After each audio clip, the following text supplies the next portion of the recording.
संवाद की दुनिया में हम कैसे प्रवेश कर सकते हैं। और वास्तव में कम्युनिकेशन इंटरेक्शन होती रहती है। हम ये नहीं कह सकते कि कम्युनिकेशन या इंटरेक्शन ही है, या आपस में मिली जुली चीज़ें होती है। लेकिन हमें ध्यान रखना है कि अगर आपको इंटरेक्शन करनी है तो सबसे पहले आप में एम्पैथी होनी चाहिए। एम्पैथी का मतलब ये स्पिरिचुअल वैल्यू है। इसको हिंदी में क्या बोलते हैं? समानुभूति कहते हैं। समानुभूति का मतलब होता है कि जब आप चीज़ों को दूसरों के नज़रिए से देखना शुरू करते हैं। कई बार क्या होता है कि अगर आपके सामने कोई आदमी आपकी बातों से सहमत नहीं है तो आप में इतना पेशेंस होना चाहिए कि आप उस पॉइंट पे उस चीज़ को, एक चीज़ को उसके दृष्टिकोण से भी देखें। अर्थात एम्पैथी का मतलब होता है it is our ability to understand others feeling और to understand things from somebody else's point of view. अब प्रश्न उठता है कि हम कैसे ये एम्पैथी ला सकते हैं। मुझे लगता है कि ये तो प्रैक्टिस से ही आएगी। अगर आप छोटी छोटी जब कॉन्वर्सेशन करेंगे, जब वहाँ ध्यान देंगे, तो आप हो सकता है कि जब बड़ा संवाद करेंगे तो वहाँ भी आप में ये समानुभूति आ जाएगी। Neutrality is very important. Neutrality में आप विटनेसिंग माइंड प्रोड्यूस कर सकते हैं। विटनेसिंग माइंड को हम कैसे डेवलप कर सकते हैं? यस, विटनेसिंग माइंड को हम डेवलप कर सकते हैं like inhale exhale technique also. दो चीज़ें हम कह रहे थे कि विपश्यना होगी, विपश्यना या फिर नाद योग। ये वेदों का नाद योग है, या तो हम वेद के नाद योग से कर सकते हैं या बुद्ध की विपश्यना से भी कर सकते हैं। अगर आप कुछ भी नहीं करना चाहते तो सिंपली इनहेल करो। क्या करो? इनहेल, रिटेन एंड एक्सेल करो। इससे भी आप क्या कर सकते हैं? ये विटनेसिंग माइंड। न्यूट्रलिटी का मतलब ये नहीं होता कि आपने इनडिफरेंट रहना है। न्यूट्रलिटी का मतलब ये नहीं होता कि आपने निष्क्रिय होना है। न्यूट्रलिटी का मतलब होता है कि आपने संतुलन स्थापित करना है। जब आपको लग रहा है कि पक्ष विपक्षी लड़ाई हो रही है तो आपने कैसे बैलेंस करना है। Like you talked about neutrality, witnessing mind, it only comes from through vipassana। और जैसे कि आपने बोला vipassana means it is the way of like observing the things and मतलब it's not like that कि आप चुपचाप बैठे हो and you have to just close your eyes, but ये है कि आप किस तरह से चीज़ों को understand करते हो। You have to just think about the minute details also। और दूसरा ऐसा सृष्टि, जैसे मान लीजिए हमारे बीच फाइट हो रहा है, कॉन्वर्सेशन हो रही है, so I should not be hijacked my emotional triggers. होते हैं ना, अगर इमोशनल ट्रिगर्स ने आपको हाईजैक कर लिया तो समझो कि आप फिर एम्पैथी भी गई और न्यूट्रलिटी भी गई, विटनेसिंग माइंड भी नहीं होगा। तो विटनेसिंग माइंड हमारी सहायता करता है कि जो हमारे इमोशनल ट्रिगर्स हैं, रिएक्शंस हैं, उसको हमने कैसे कंटेन करना है। विपश्यना मतलब विशेष प्रकार से देखना। विशेष प्रकार से देखना मतलब विटनेसिंग माइंड है, तटस्थ होके देखना। जैसे तटस्थ होके कैसे देख सकते हैं? Like I have my own ideas but I am not the ideas. मतलब उसको थोड़ी सी दूरी रखनी विचारों से। नाद योग का मतलब है कि आप जैसे सृष्टि धड़कन को सुन पा रहे हैं, दिल की धड़कन को सुन पा रहे हैं, मतलब आप छोटी छोटी जो अपने भीतर चेंज जो उसको सुन पा रहे हैं। तो इसका मतलब है कि you are not only hearing the spoken words but you are also listening to the sound of the intention behind them, कि क्या बोला जा रहा है। तो ये नाद योग और विपश्यना को हम इसमें न्यूट्रलिटी को लाने के लिए कर सकते हैं कि हम कैसे तटस्थ हो जाएं, कैसे हम अपने भीतर साक्षी भाव पैदा करें। अवॉइडिंग पर्सनलाइजेशन का मतलब ये क्या होता है? सबसे मतलब ज़्यादा टू मच पर्सनल नहीं बनना है। हाँ, पर्सनल नहीं होना है किसी भी चीज़ को लेकर। और अवॉइडिंग जनरलाइजेशन मीन्स सर ज़्यादा मतलब जनरल नहीं करना है चीज़ों को एंड मतलब ज़्यादा कॉमन नहीं बनाना है चीज़ों को। अगर हम हर चीज़ को पर्सनली लेंगे तो जो यूनिवर्सल ट्रूथ है वो ख़त्म हो जाएगा। Don't be so personal that you hide the universal truth. Don't be so much general that you harm personal truth, right? ना तो हमें इतने पर्सनल होना है कि यूनिवर्सल ट्रूथ ख़त्म हो जाए, ना हमें इतना जनरल होना है कि पर्सनल ट्रूथ ही ख़त्म हो जाए।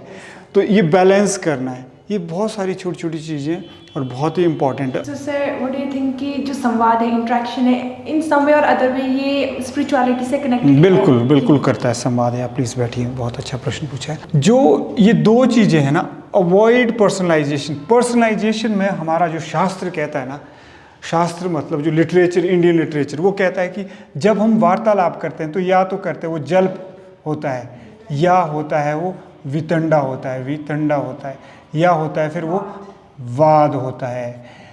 तो वास्तव में जो ये वाद है ना, यही हमारा संवाद है, जिसको हम इंटरेक्शन बोलते हैं, संवाद।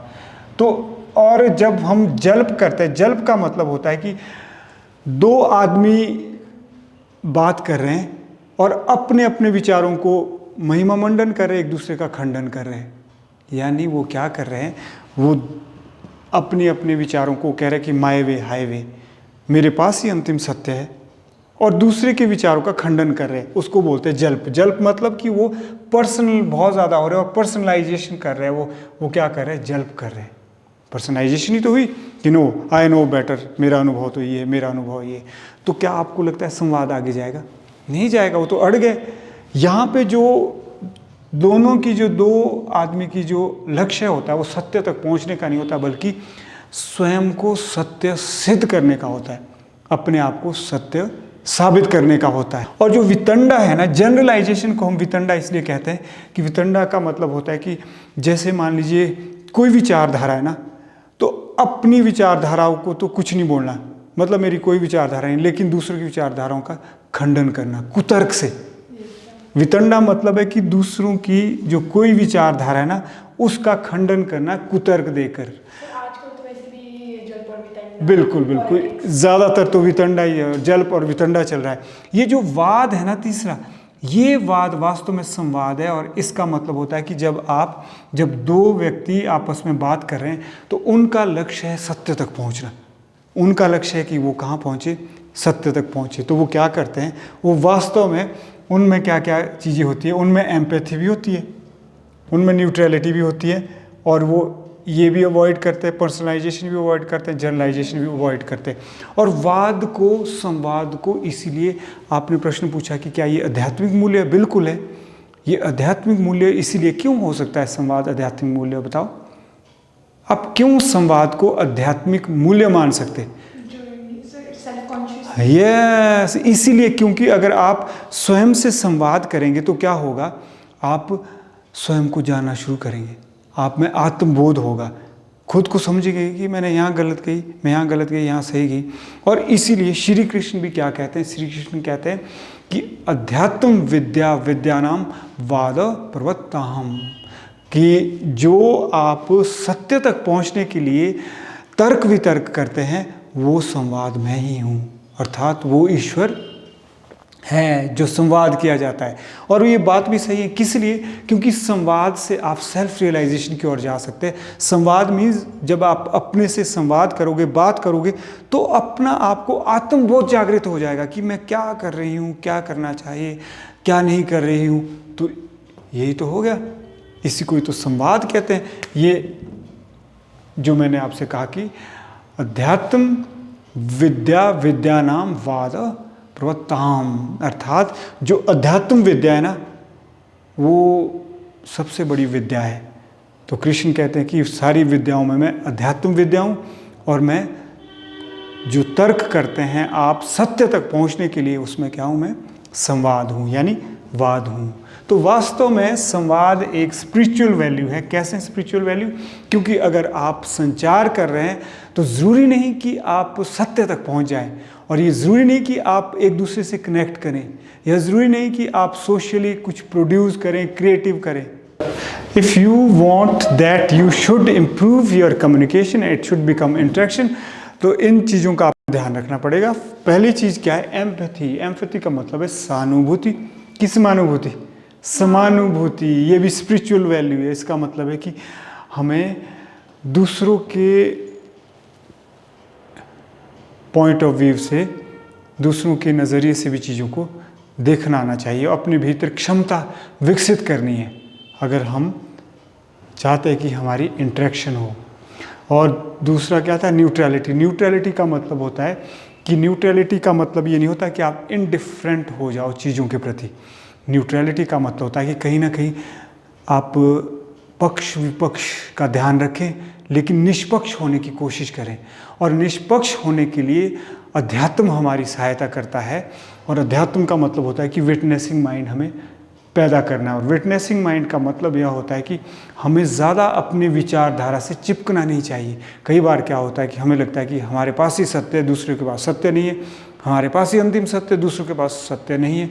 तो विटनेसिंग माइंड का मतलब होता है कि हमें साक्षी भाव से देखना है, तटस्थ होकर देखना है और अपने ईगो को कम करना है। आपने देखा होगा कि कई बार क्या होता है कि हम अपने विचारों से बहुत ज़्यादा चिपक जाते हैं, और इससे क्या होता है कि जब आदमी कोई हमारे विचारों से सहमत नहीं होता है तो हमें दुख होता है, हमें पीड़ा होती है, और फिर हम क्या करते हैं, रिएक्ट करते हैं। क्या करते हैं, कम्युनिकेट करते हैं। और इंटरेक्ट करते हैं कि नहीं करते, नहीं होती है, इंटरेक्शन नहीं होती है, कम्युनिकेशन होती है। तो इसका भी ध्यान रखना है कि विटनेसिंग माइंड होना है। विटनेसिंग माइंड के लिए विपश्यना का आप सहारा ले सकते हैं। विपश्यना का मतलब होता है कि आपको ऑब्जर्व करना है, चीज़ों को ऑब्जर्व करना है।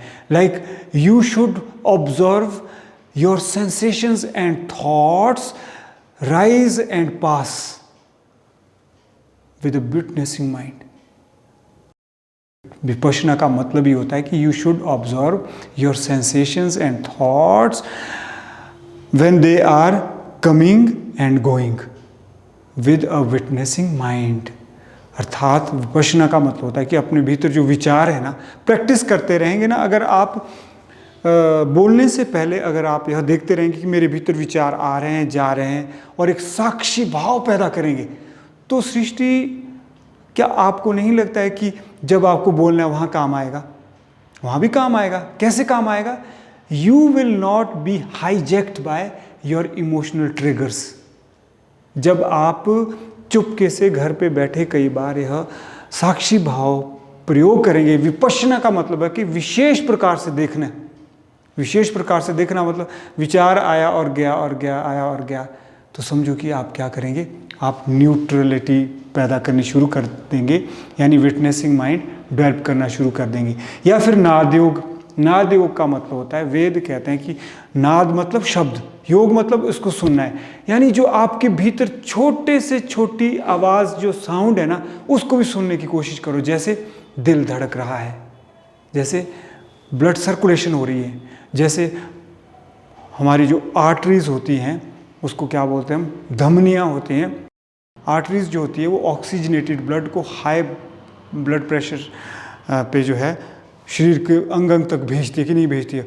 और जो वेन जो होती हैं वो क्या करती हैं, शिरा जो, हाँ, वो डीऑक्सीजनेटेड ब्लड को ले आती हैं यहाँ तक। हमारे ब्लड आ रहा है और जा रहा है, उसको भी आप महसूस करना शुरू कर दो। तो उसके बाद क्या होगा, जब आपको बोलना पड़ेगा ना सृष्टि, तो उसमें क्या होगा, you will not only listen to the spoken words, but you will also feel the sound of intention behind those words.